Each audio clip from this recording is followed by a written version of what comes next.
ओम शांति। आज 18 जनवरी 2026।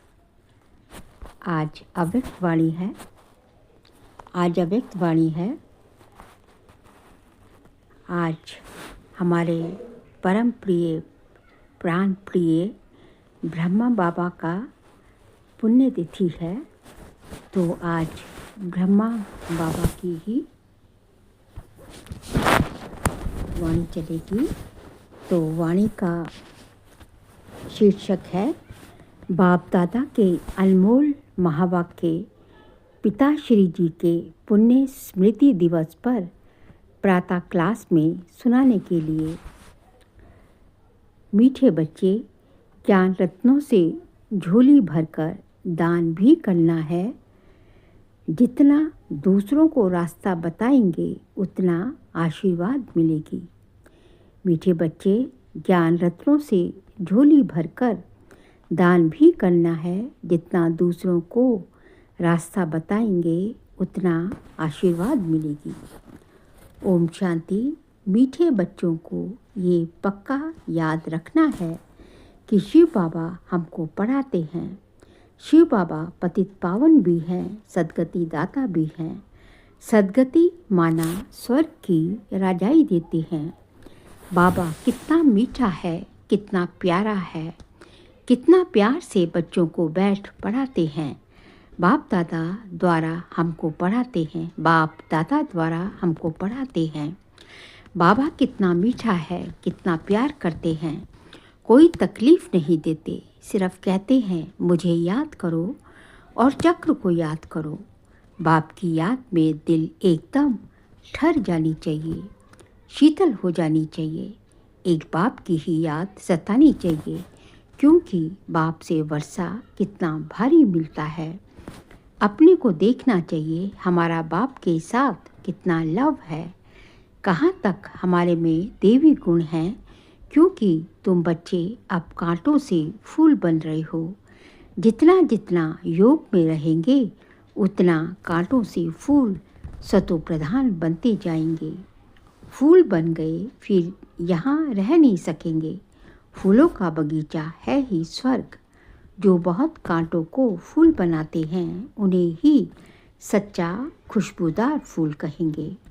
वह कभी किसी को कांटा नहीं लगाएंगे। क्रोध भी बड़ा कांटा है, बहुतों को दुख देते हैं। अभी तुम बच्चे कांटों की दुनिया से किनारे पर आ गए हो। तुम हो संगम पर। जैसे माली फूलों को अलग बर्तन में निकाल कर रखते हैं, वैसे ही तुम फूलों को भी अब संगम युगी पाठ में अलग रखा हुआ है। फिर तुम फूल स्वर्ग में चले जाएंगे। कलयुगी कांटे भस्म हो जाएंगे। मीठे बच्चे जानते हैं पारलौकिक बाप से हमको अविनाशी वर्षा मिलता है। जो सच्चे सच्चे बच्चे हैं, जिनका बाप दादा से पूरा लव है, उनको बड़ी खुशी रहेगी।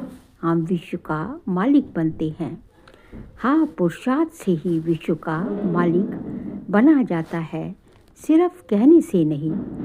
जो अनन्य बच्चे हैं उन्हों को सदैव ये याद रहेगा कि हम अपने लिए फिर से वही सूर्यवंशी चंद्रवंशी राजधानी स्थापन कर रहे हैं। बाप कहते हैं मीठे बच्चे, जितना तुम बहुतों का कल्याण करेंगे उतना तुमको ही वजूरा मिलेगा। बहुतों को रास्ता बताएंगे तो बहुतों की आशीर्वाद मिलेगी। ज्ञान रत्नों से झोली भरकर फिर दान करना है। ज्ञान सागर तुमको रत्नों की थालियाँ भर भर के देते हैं।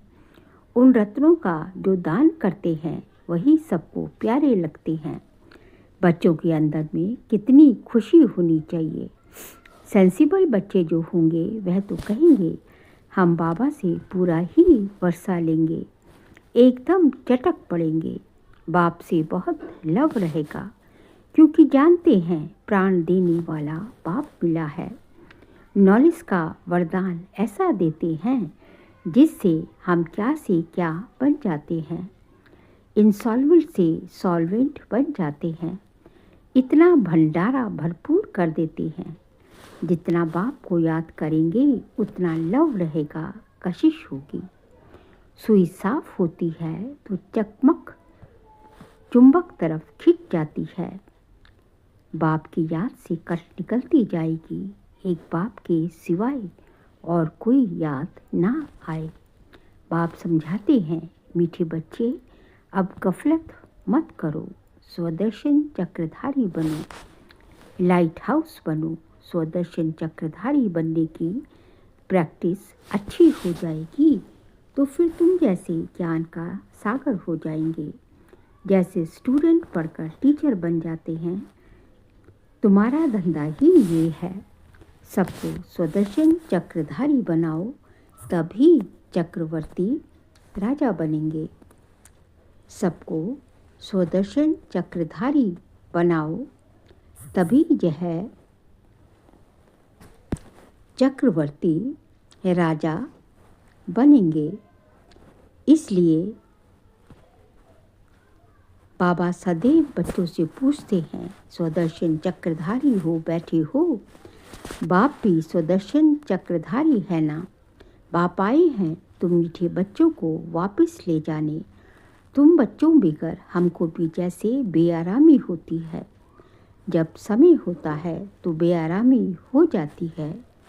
बस अभी हम जाएं। बच्चे बहुत पुकारते हैं, बहुत दुखी हैं, तरस पड़ता है। अब तुम बच्चों को चलना है घर, फिर वहाँ से तुम आप ही चले जाएंगे सुखधाम। वहाँ मैं तुम्हारा साथी नहीं बनूंगा। अपनी अवस्था अनुसार तुम्हारी आत्मा चली जाएगी।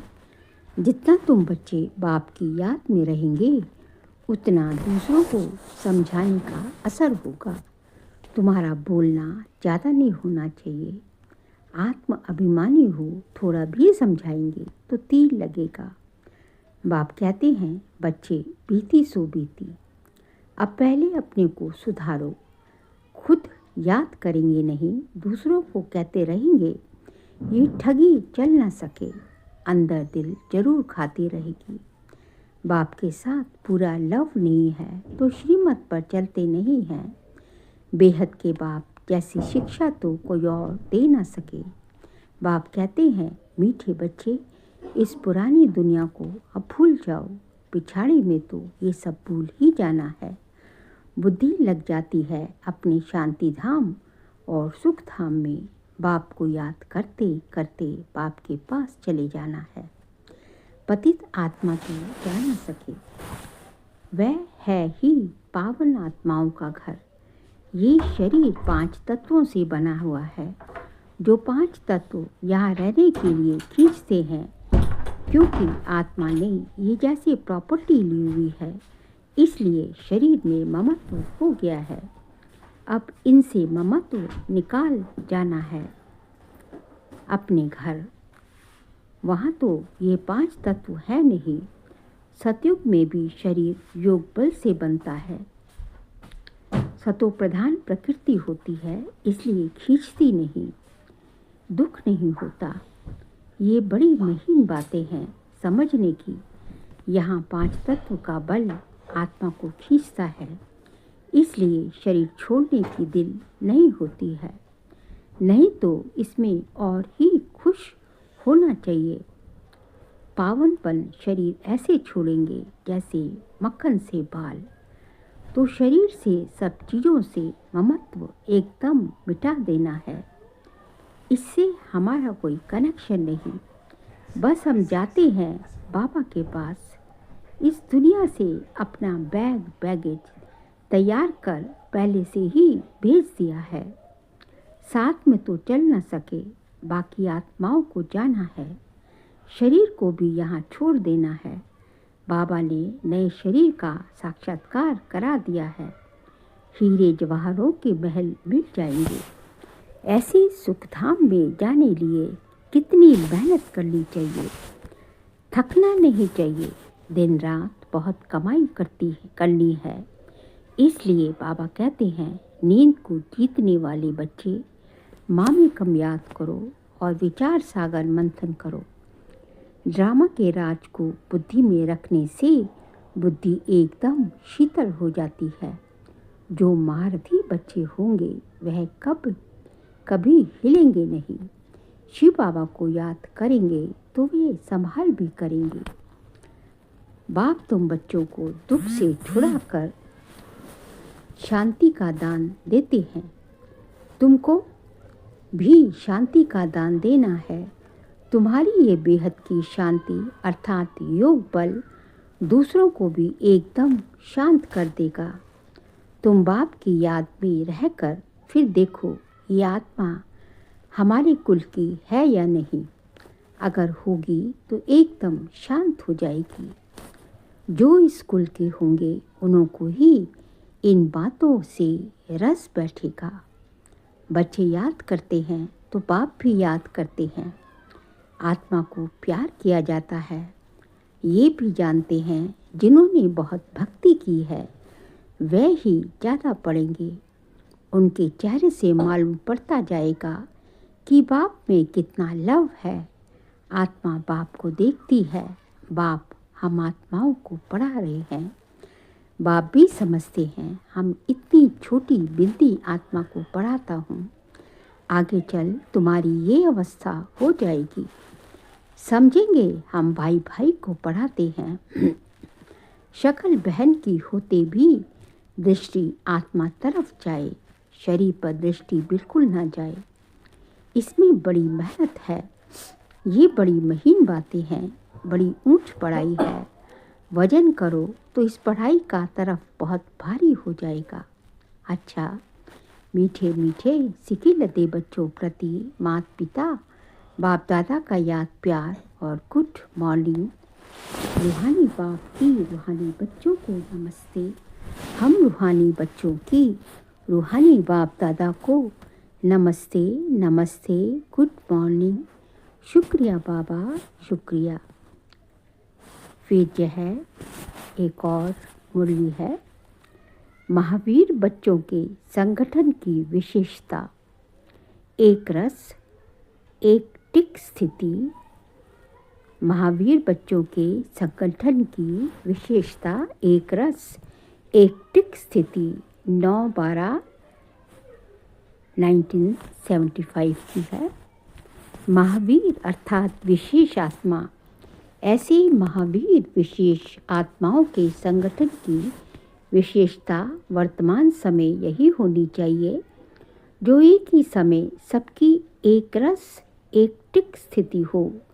अर्थात जितना समय जिस स्थिति में ठहरना चाहें उतना समय उस स्थिति में संगठित रूप में स्थित हो जाएं।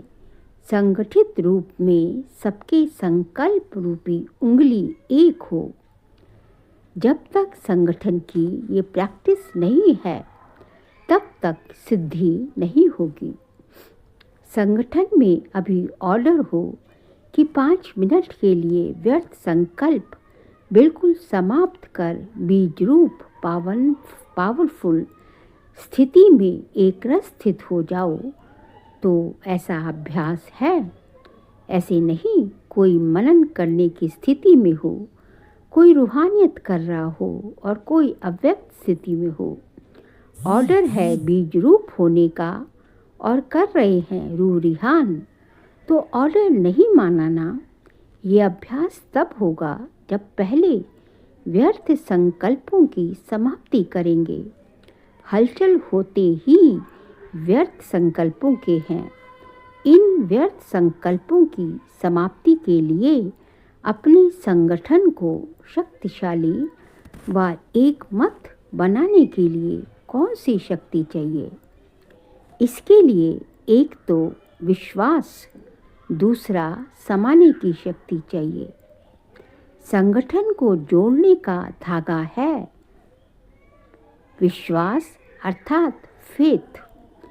किसी ने जो कुछ किया मानो रॉन्ग भी किया, लेकिन संगठन प्रमाण व अपने संस्कारों प्रमाण व समय प्रमाण उसने जो किया उसका भी जरूर कोई भावार्थ होगा। संगठित रूप में जहाँ सर्विस है वहाँ उसके संस्कारों को भी रहमदिल की दृष्टि से देखते हुए, संस्कारों को सामने ना रख इसमें भी कोई कल्याण होगा, इसको साथ मिलाकर चलने में ही कल्याण है। ऐसा फेथ जब संगठन में एक दूसरे के प्रति हो तभी सफलता हो सकती है। पहले से ही व्यर्थ संकल्प नहीं चलाने चाहिए। जैसे कोई अपनी गलती को महसूस भी करते हैं लेकिन उसको कभी फैलाएंगे नहीं बल्कि उसे समाएंगे। दूसरा उसको फैलाएगा तो भी बुरा लगेगा। इसी प्रकार दूसरों की गलती को भी अपनी गलती समझ फैलाना नहीं चाहिए। व्यर्थ संकल्प नहीं चलाने चाहिए बल्कि उन्हें भी समा देना चाहिए। इतना एक दो में फेथ हो, स्नेह की शक्ति से ठीक कर देना चाहिए। जैसे लौकिक रीति भी घर की बात बाहर नहीं करते हैं, नहीं तो इससे घर को ही नुकसान होता है। तो संगठन में साथी ने जो कुछ किया उसमें जरूर रहस्य होगा। यदि उसने रॉन्ग भी किया हो तो भी उसको परिवर्तन कर देना चाहिए। ये दोनों प्रकार के फेथ रखकर एक दूसरे के संपर्क में चलने से संगठन की सफलता हो सकती है। इसमें समाने की शक्ति ज़्यादा चाहिए। व्यर्थ संकल्पों को समाना है। बीते हुए संस्कारों को कभी भी वर्तमान समय से टैली अर्थात मिलान नहीं करो, अर्थात पास्ट को प्रेजेंट नहीं करो। जब पास्ट को प्रेजेंट में मिलाते हो तभी संकल्पों की क्यू लंबी हो जाती है और जब तक ये व्यर्थ संकल्पों की क्यू है तब तक संगठित रूप में एक रस स्थिति हो नहीं सकती।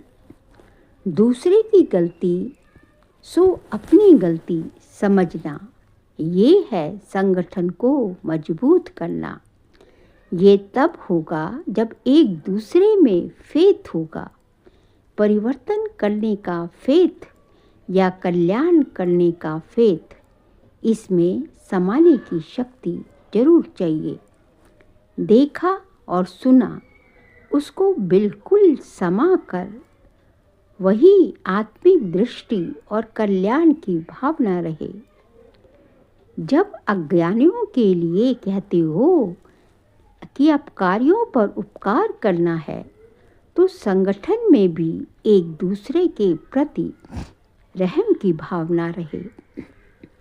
अभी रहम की भावना कम रहती है क्योंकि आत्मिक स्थिति का अभ्यास कम है।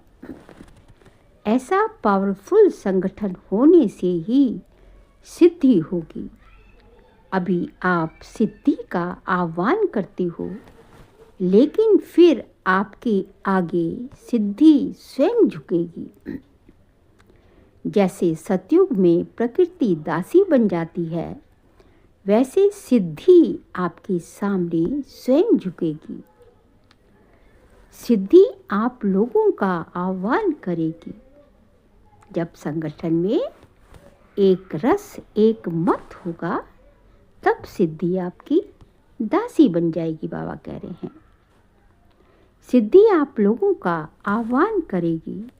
जब श्रेष्ठ नॉलेज है, स्टेज भी पावरफुल है, तो सिद्धि क्या बड़ी बात है।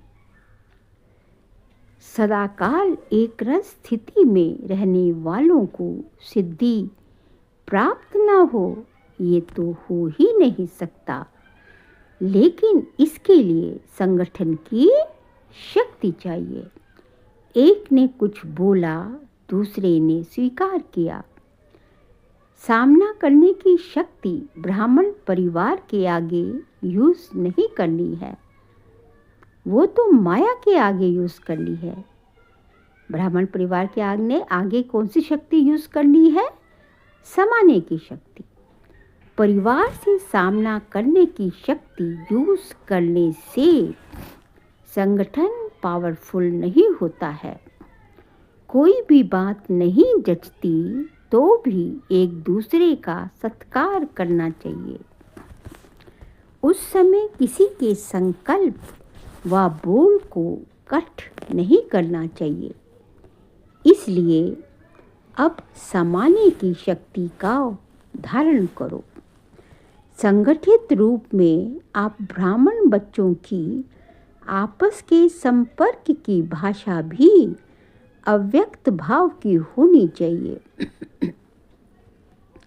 जैसे फरिश्ते अथवा आत्माएं आत्माओं से बोल रही हैं। किसी की सुनी हुई गलती को संकल्प में भी स्वीकार ना करना और ना कराना ही चाहिए। क्या?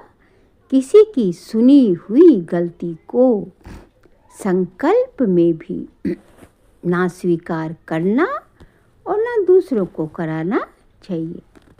ऐसी जब स्थिति हो तभी बाप की जो शुभ कामना है संगठन की, वह प्रैक्टिकल में होगी। इसके लिए विशेष पुरुषार्थ अथवा विशेष अनुभवों की आपस में लेन देन करो। संगठित रूप में विशेष योग के प्रोग्राम चलते रहे।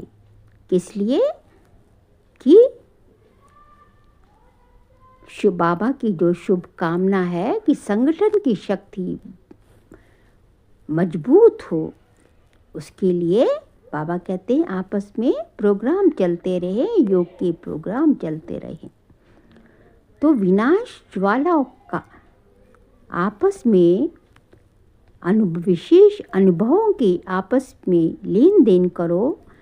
संगठित रूप में विशेष योग के प्रोग्राम चलते रहें तो विनाश ज्वाला को भी पंखा लग जाएगा। मतलब कि जब जो है संगठित रूप में विशेष योग के प्रोग्राम चलते रहेंगे, आपस में विशेष अनुभवों की लेन देन चलती रहेगी, तो विनाश ज्वाला भी जोर से प्रज्वलित होगी।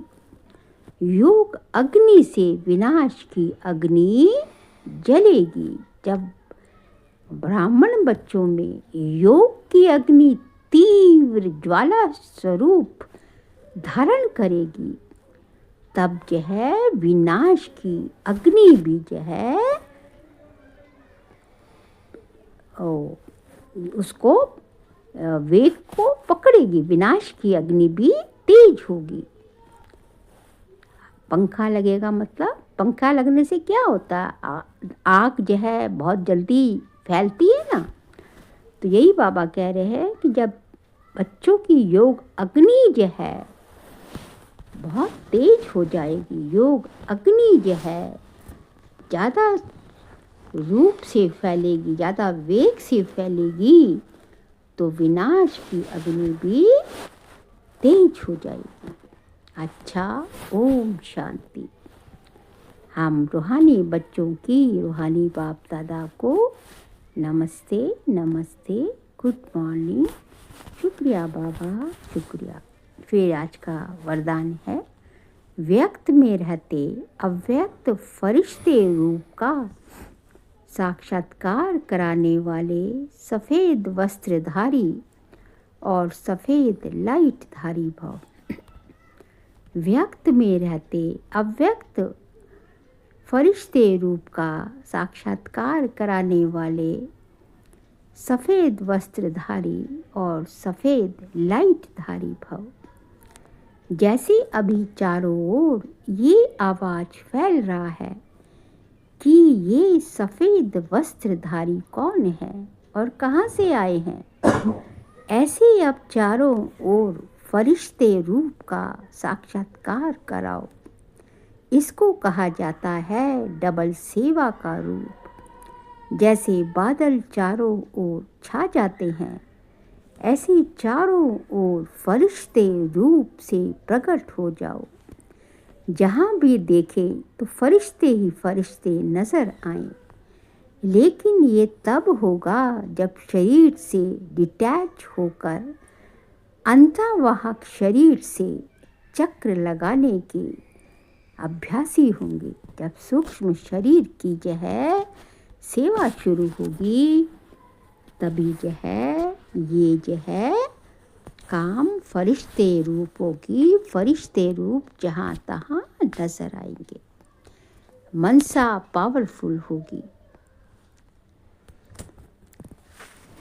फिर जो है स्लोगन है, सर्व गुणों व सर्व शक्तियों के अधिकारी बनने के लिए आज्ञाकारी बनो। सर्व गुणों व सर्व शक्तियों के अधिकारी बनने के लिए आज्ञाकारी बनो। बाबा कहते हैं कि बाबा के जितने जितने तुम वफादार, आज्ञाकारी, फरमान बरदार बनते जाएंगे, उतना उतना बाबा के जितने गुण हैं, सर्व गुणों के और सर्व शक्तियों के अधिकारी बनते जाएंगे। मतलब वो आप में आती जाएंगी। फिर जनवरी मास का व्यक्ति शारे का सब्जेक्ट है। इस अव्यक्ति मास में बंधन मुक्त रहे जीवन मुक्त स्थिति का अभ्यास करो। आज का पॉइंट है, जैसे बाप सदा स्वतंत्र है, ऐसे बाप समान बनो। बाप दादा अब बच्चों को परतंत्र देख नहीं सकते। अगर स्वयं को स्वतंत्र नहीं कर सकती हो, स्वयं ही अपनी कमजोरियों से गिरते रहते हो, तो विश्व परिवर्तक कैसे बनेंगे। अब इस स्मृति को बढ़ाओ कि मैं मास्टर सर्वशक्तिवान हूँ। इससे सहज सर्व पिंजरों से मुक्त उड़ता पंछी बन जाएंगी। कौन सी स्मृति से? कि मैं मास्टर सर्वशक्तिवान हूँ। सर्वशक्तिवान का बच्चा मास्टर सर्वशक्तिवान हूँ। जितना जितना इस अभ्यास को बढ़ाएंगे, उतना बाबा कहते हैं बंधन मुक्त होती जाएंगे। अच्छा, ओम शांति।